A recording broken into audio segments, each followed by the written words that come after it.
मनीष कश्यप के छोटे भाई करण कश्यप और एक यूट्यूबर हैं अनिकेत रंजन, इन दोनों के खिलाफ सख्त से सख्त कानूनी कार्यवाही के लिए मैंने 2 याचिकाएं बिहार रवाना की हैं। पहली याचिका प्रधान न्यायाधीश पटना हाई कोर्ट को और दूसरी याचिका चीफ जुडिशियल मजिस्ट्रेट बेतिया को मैंने रवाना की है। आप लोग जानते हैं कि ये दोनों लोग, स्वाभाविक सी बात है, करण अपने भाई के लिए और मनीष कश्यप का दोस्त अपने दोस्त के लिए कुछ ना कुछ लगे पड़े हैं।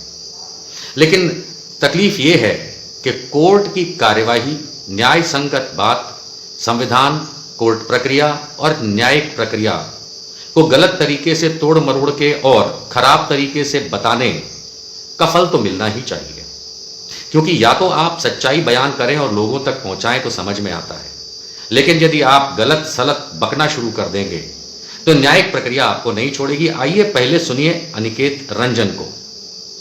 का सवाल था और जिस सवाल के बदले इसी व्यक्ति को न्याय दिलवाने के लिए मनीष कश्यप पर वहां बैंक का एफआईआर हो जाता है, जिसकी जानकारी मनीष कश्यप को आगे तक की नहीं रहती है।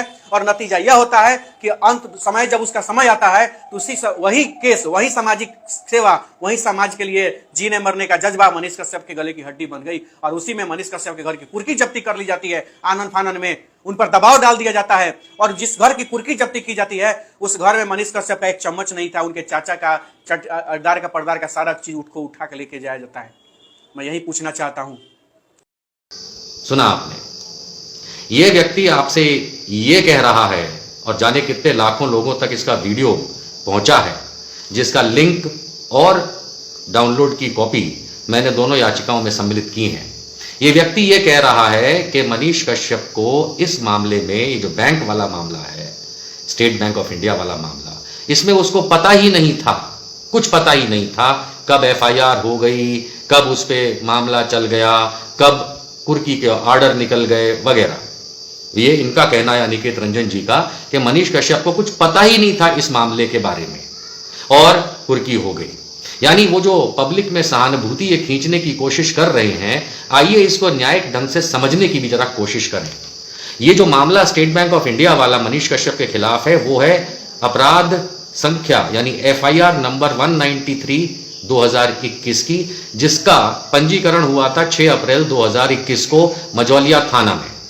ठीक है, अब इसके साथ साथ ये भी समझ लीजिए कि वेस्ट चंपारण में जो ये एफआईआर इसके खिलाफ हुई थी, जो कि इसका घर का इलाका ही है, इसमें आईपीसी की कौन कौन सी धाराएं लगी थी? धारा 448, 323, 353, 385, 504, 506 और 34। इस मामले में अनिकेत रंजन जी का ये कहना है, क्योंकि ये तो हाईकोर्ट से भी बड़े हैं, पता नहीं कौन सा कोर्ट चलाते हैं खुद का, कि हाईकोर्ट में जो जमानत याचिका मनीष कश्यप ने लगाई थी, जिसका नंबर है criminal miscellaneous application number 3325 of 2022, यानी 2022 में मनीष कश्यप ने इस एफआईआर के संदर्भ में जमानत याचिका पटना हाईकोर्ट में लगाई थी और यह बेल यानी कि जमानत याचिका रिजेक्ट हुई थी। पटना हाईकोर्ट ने इसको रिजेक्ट किया था 26 जुलाई 2022 को कि हम तुम्हें जमानत नहीं देंगे, और उसके 2 मुख्य कारण ऑर्डर में दिए थे। पहला कारण था नेचर ऑफ एक्विजिशन, यानी कि उस पे जो लगे आरोप हैं वो बहुत गंभीर हैं, इसलिए जज साहब उसको जमानत नहीं देंगे। और दूसरा जो महत्वपूर्ण उसके अंदर उल्लेख है ऑर्डर के अंदर, वो ये है कि criminal antecedents of the applicant, यानी मनीष कश्यप के, ये जज साहब लिख रहे हैं 26 जुलाई 2022 को, कि इस मनीष कश्यप के जो क्रिमिनल एंटीसीडेंट्स यानी कि जो पिछला क्रिमिनल रिकॉर्ड है, इसका जो इतिहास है, क्रिमिनल इतिहास, इसको मद्देनजर रखते हुए हम इसको जमानत नहीं देंगे। ये ऑर्डर है 26 जुलाई 2022 का, पटना हाईकोर्ट, जज साहब का नाम है जज माननीय प्रभात कुमार सिंह जी। जिस आदेश की सर्टिफाइड कॉपी मनीष कश्यप ने निकलवाई थी 21 अक्टूबर 2022 को 10 रुपए की फीस भर के हाईकोर्ट में, क्योंकि यह आदेश 2 पन्ने का था। अनिकेत रंजन जी से मैं तो नहीं, अब ये कोर्ट सवाल पूछेगा कि ये कौन सा नया हाई कोर्ट या सुप्रीम कोर्ट अनिकेत रंजन चलाते हैं, किस कोर्ट के ये चीफ जस्टिस हैं जो अपने वीडियो में लोगों को गुमराह कर रहे हैं कि एफआईआर संख्या 193/2021 की ये स्टेट बैंक ऑफ इंडिया वाले मामले में मनीष कश्यप को अंत तक, जब तक कुर्की हुई तब तक कुछ पता ही नहीं था। यही आपने सुना। एक बार और सुन लीजिए। मनीष कश्यप पर वहां बैंक का एफआईआर हो जाता है, जिसकी जानकारी मनीष कश्यप को आगे तक की नहीं रहती है, और नतीजा तो अनिकेत रंजन जी, अब मैं नहीं, अब आपको हाईकोर्ट की तरफ से जो भी, अब संभाल लीजिएगा, ठीक है, क्योंकि आपसे बहस करने का तो कोई अर्थ नहीं। भैंस के आगे बीन बजाऊं, इतना तो मेरे पास समय नहीं है। इसी तरीके से मैं आप लोगों को एक दूसरी चीज भी दिखाना चाहता हूं। देखिए, अपनी तबाही और एक गरीब आदमी की तबाही दिखाने जा रहा हूं। आप लोगों ने सुना हो कि मेरे घर को लूट लिया गया, यानी कुर्की हो गई। दूसरी भाषा में कुर्की हो गई और पहली भाषा में लूट लिया गया। लूट लिया गया इसलिए मैं बोल रहा हूँ क्योंकि ना वो मनीष कश्यप के घर के नाम पे थी, ना उसके फादर नाम पे थे, ना उसके ग्रैंडफादर के नाम पे प्रॉपर्टी थी, और ना ही उसका एक भी अंडर बियर से लेके इनर तक मनीष कश्यप का उस घर में कोई सामान भी था। यहाँ तक मैं बोल रहा हूँ। ये है मनीष कश्यप के छोटे भाई करण कश्यप। इन्हें अलग अलग वीडियो में कभी रोते हुए, कभी हंसते हुए, कभी परेशान, कभी कुछ आपने देखा होगा। लेकिन हाल में जो वीडियो इन्हीं के मनीष कश्यप के एक चैनल सच तक ने, फर्जी चैनल है पर उसने जो चलाया, उसमें से मैं ये आपको छोटा सा क्लिप इसलिए जरूर दिखाया था क्योंकि इनका कहना है कि जो कुर्की हुई वो एक प्रकार की लूट थी, और लूट इसलिए थी क्योंकि जिस प्रॉपर्टी की कुर्की हुई उसमें मनीष कश्यप का ना तो हिस्सेदारी है, ना मालिकी है, ना कुछ है। मैं चीफ जुडिशियल मजिस्ट्रेट बेतिया साहब को जो याचिका भेजी है उसमें ये मैंने सम्मिलित मनीष कश्यप का जो भाई है करण कश्यप, इसका ये बयान, उसका लिंक वगैरह मैंने सम्मिलित करके भेजा है।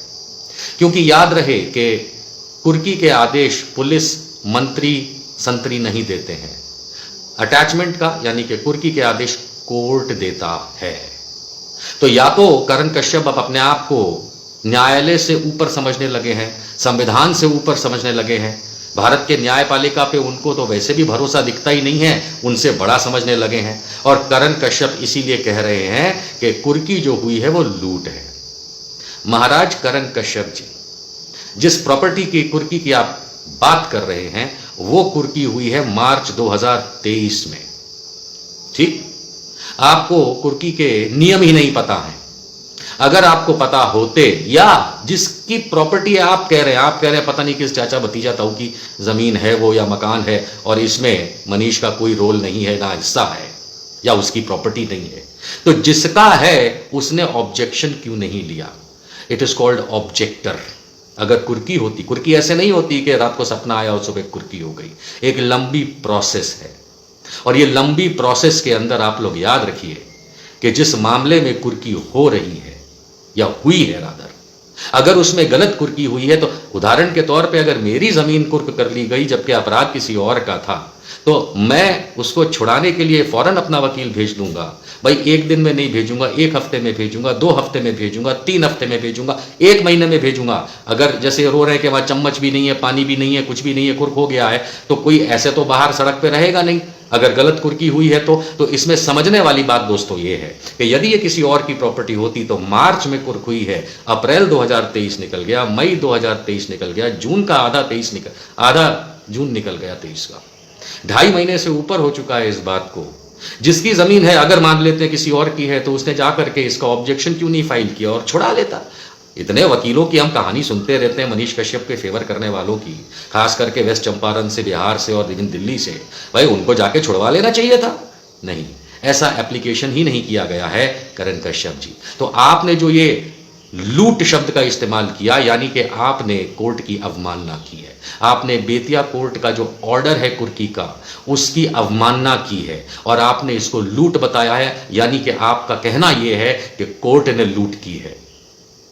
अब जो याचिका पहुंची है, अब उसमें लूट फूट सब समझाते रहिएगा जब कभी भी सीजेएम चीफ जुडिशियल मजिस्ट्रेट साहब आपको इसमें बुलाते हैं। और मेरी तो दरख्वास्त है पटना हाई कोर्ट से और चीफ जुडिशियल मजिस्ट्रेट साहब बेतिया से, दोनों जगह मैंने याचिकाएं रवाना कर दी हैं प्रार्थनाओं के साथ कि इस तरीके की, चलिए राजनीतिक लोगों का तो समझ में आता है, उनके साथ इड़न पड़न लोग बोलते रहते हैं, लेकिन कानूनी प्रक्रिया, जजों के आदेशों और संविधान की ऐसे धज्जियां उड़ाने की कोशिश करने वाला एनएसए में बंद एक गुंडे का भाई और उसका दोस्त अगर न्याय प्रक्रिया, न्यायालय और जजों की अगर धज्जियां उड़ाने की कोशिश कर रहा है तो सख्त से सख्त सजा खुद कोर्ट दे। हमें कोई मतलब नहीं है, लेकिन हमें इतना जरूर है कि ये संविधान, ये कोर्ट, ये न्यायालय, ये जज, ये सब हमारे भी हैं और ये हमारे रक्षक हैं।